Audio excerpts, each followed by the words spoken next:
জাতীয় সংসদ নির্বাচনের প্রার্থীদের মনোনয়ন যাচাই বাছাই কার্যক্রম চলছে। এ বিষয়ে আরো খবর জানাতে খুলনা থেকে আমাদের সঙ্গে সরাসরি যুক্ত হচ্ছেন বেলাল হোসেন সজল। সজল, এখন পর্যন্ত কতজন প্রার্থীর মনোনয়ন বৈধ এবং বাতিল করা হয়েছে?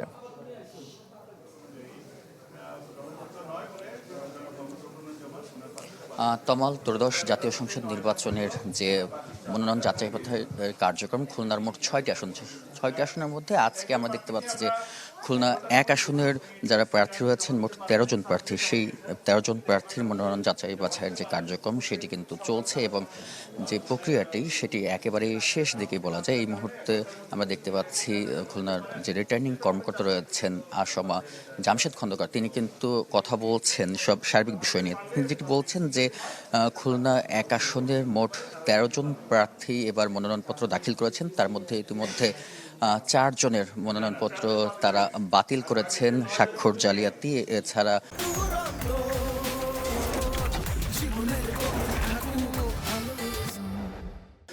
বিভিন্ন যে ব্যাংকের ঋণ খেলাপি সহ নানা কারণেই তাদের যে প্রার্থিতা সেটি এখন পর্যন্ত বৈধতা হয়নি, বাতিল হয়েছে এবং 9 জন প্রার্থীর তাদের যে মনোনয়ন সেটি বৈধ ঘোষণা করেছে। এবং আমরা দেখেছি গতকালকেও কিন্তু খুলনার যে 3 আসন রয়েছে সেই 3 আসনের 12 জন প্রার্থীর মধ্যে 3 জন প্রার্থীর যে মনোনয়নপত্র সেটিকে বাতিল করা হচ্ছে একই ধরনের কার্যক্রমের জন্য।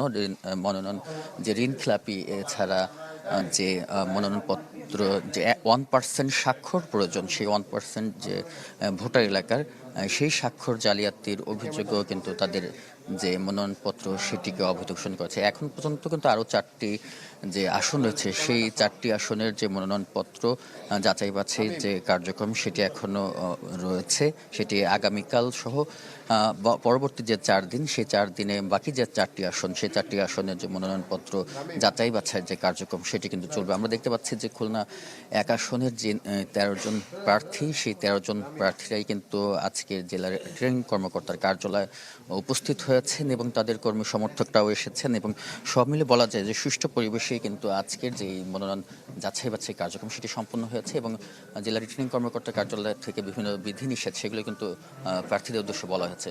তো তমাল, এই ছিল আমার কাছে খুলনার যে ত্রয়োদশ জাতীয় সংসদ নির্বাচনের মনোনয়নপত্র যাচাই বাছাই কার্যক্রম তার সবশেষ। সজল, আপনাকে ধন্যবাদ। খুলনা থেকে আমাদের সঙ্গে যুক্ত হয়েছিলেন বেলাল হোসেন সজল।